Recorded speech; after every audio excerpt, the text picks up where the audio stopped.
Our next guest, ladies and gentlemen, is one of our favorite comedians. Please welcome a very funny guy. Very funny guy. One of our favorites. He's a very entertaining man who tours the country bringing merriment and laughter to the masses. He's going to be appearing at the Punchline in San Francisco. That's a fine booking. You can also catch him on ABC's It's Like You Know. Ladies and gentlemen, the bright, the witty, the likable Jake Johannsen. Jake Johannsen. Jake Johannsen. Jake Johannsen. Jake Johannsen! Jake!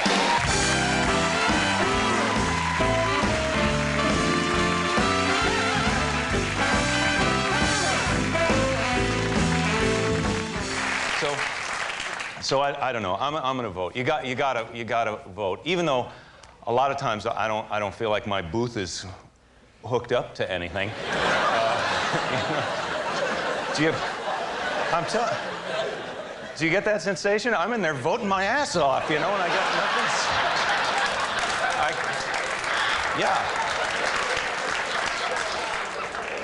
It's like I got the Fisher-Price voting booth.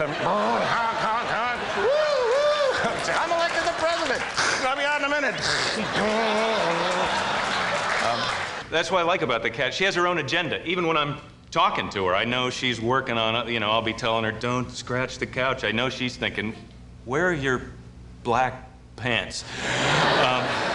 As opposed to a dog. You leave the dog all day. By the time you get home, they're in a blind panic of, you know, thank God you're back. I thought you were dead. I don't know how anything works.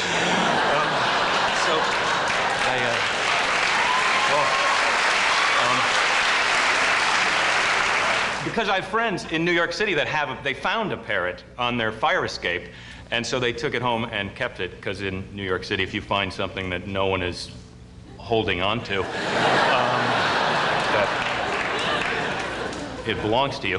And actually, if they're just holding loosely onto it, that's like a gray area.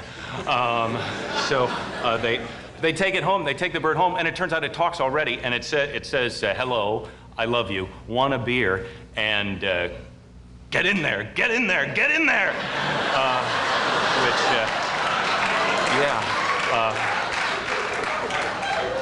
You know, I have my own problems. I just got a $1,000 electric bill. That's high, right? I push all the buttons, and finally you get on with a human being, and she says, yeah, hi, this is Miss Kavanaugh.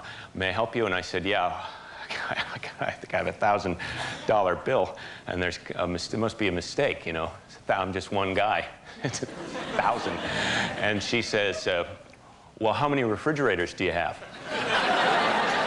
Like that could possibly be the answer, you know? So I said, 100.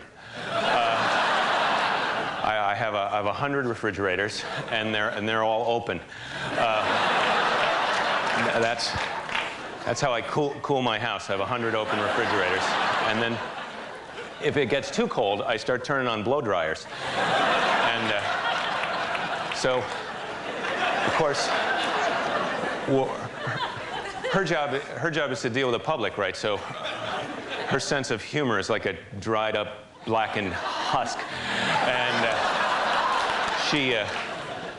so she says, well, Mr. Johannsen, I think we found your problem. And I said, well, I don't really have 100 refrigerators. I know it's confusing because you probably talk to a lot of people who do. But I don't. And she says, well, what other electrical appliances do you have? She still won't let go of the idea that I'm using the electricity, you know. She says, you know, how many watts is your stereo? When you turn it on, how bright is that red light? And like we're gonna find the thing, like, oh, the electric can opener again. It's been on for a month.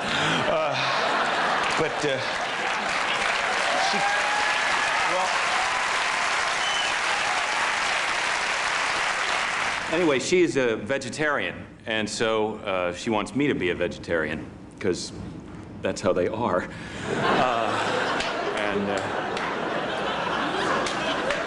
Yeah, I don't mean that as anything personal, you know, against vegetarians or women either. It's just that it's a typical relationship thing, you know. It's the old, I love you, change. You're familiar with that, good.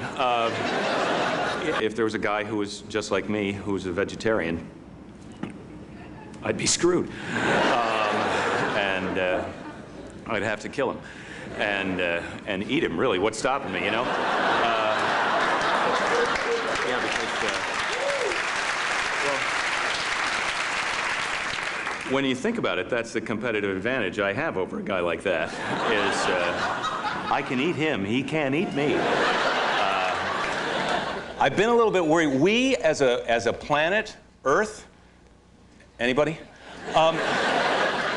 We are sending messages into outer space to extraterrestrials, to, you know, like the Voyager spacecraft has pictures of what we look like naked, which, yeah, I'm a little uncomfortable with. But basically, we're saying, hey, if you're out there, come on, here's where we are, come on down. And I think that's a bad idea. And I'll tell you why. Because if they're out there, first of all, we can't go there. They're smarter than us if they can come here, right? We couldn't go. I think they're out there and they know where we are and they're like, well, let's wait till they find us. But even if they called us tomorrow and said, hey, here we are, come on up, we would have to say, well, how about we meet you on the moon? Because, yeah, that's as far as we can go, is the moon. And we can only send 3 guys. Right. And one of them has to wait in the car. So, yeah. I can't always keep the bad news straight from the good news. You know, sometimes I hear these stories on the news where it's supposed to be like good news, like that seven babies, the septuplets. You know, where they act like it's a miracle. You know, if I had 7 babies, I'd be freaked out. Right? That's like too many babies. It's like 5 too many babies, maybe. If I had 7 babies, I would be out in front of the hospital with a box of babies. And, you know, yeah. Maybe a little sign that said, free babies. They had this one really big knife, and I said to the woman there, wow, what is that knife for? And she said, oh, that's a hunting knife. And I had some kind of mental block, you know, because I couldn't remember knife season.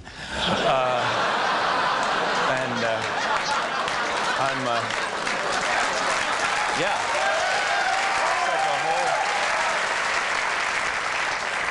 I have a lot of, you know, pent-up aggression. I was thinking that'd be great, an outlet for me to go knife hunting, you know, where you just go out in the woods with a knife and wait for your animal to, you know, chase him down. Or I'm trying to think of, you know, all different ways you could knife. Maybe you wait in a tree in your underpants for the animal to run under and, you know.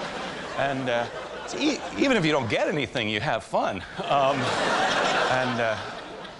I thought, you know, you could like hunt deer with, you bury yourself in a big pile of leaves, you know, and then with a salt lick on your forehead and just, you know, where's Thumper now?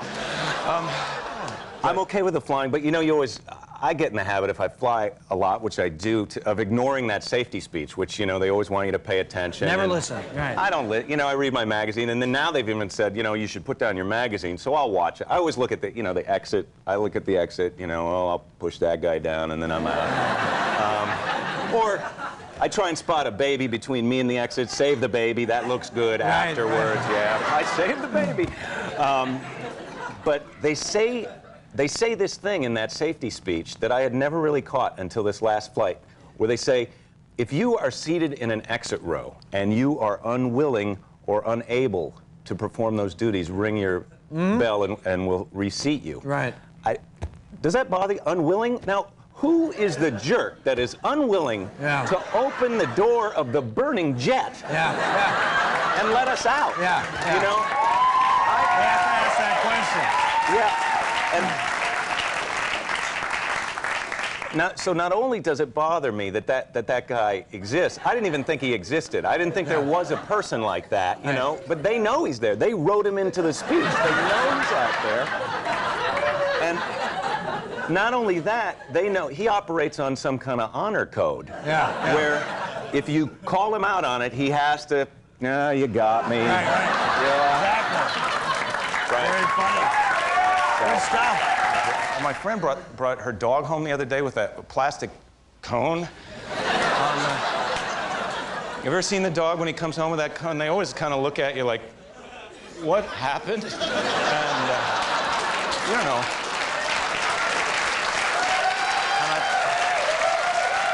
Yeah. So, I feel bad for the dog. And you don't know what to say to him. You know, it's like, well, you were the one who wouldn't leave his butt alone. You know, I tried to warn you. I tried putting that bad-tasting salve on there. Yeah. You know what I'm talking about, though,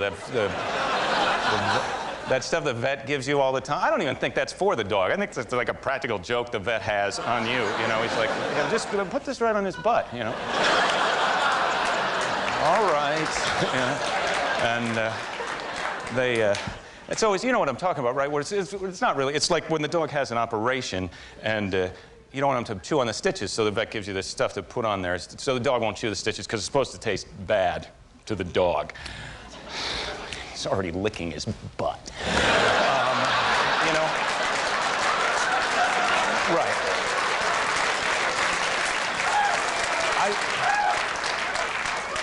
What could that possibly taste like, you know? Worse than ass flavor? Worse than dog ass flavor? I don't, you know, our brains are not big enough to imagine a flavor like that.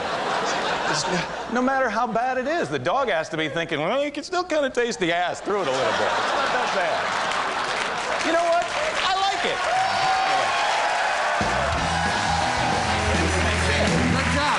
The very funny Jake Johannsen. You know, you can check my schedule anytime you want at jakethis.com. You're on there now. Wow. Yeah. Nice to meet you, sir. Good Very to meet funny. you, Greg. He's a funny young man.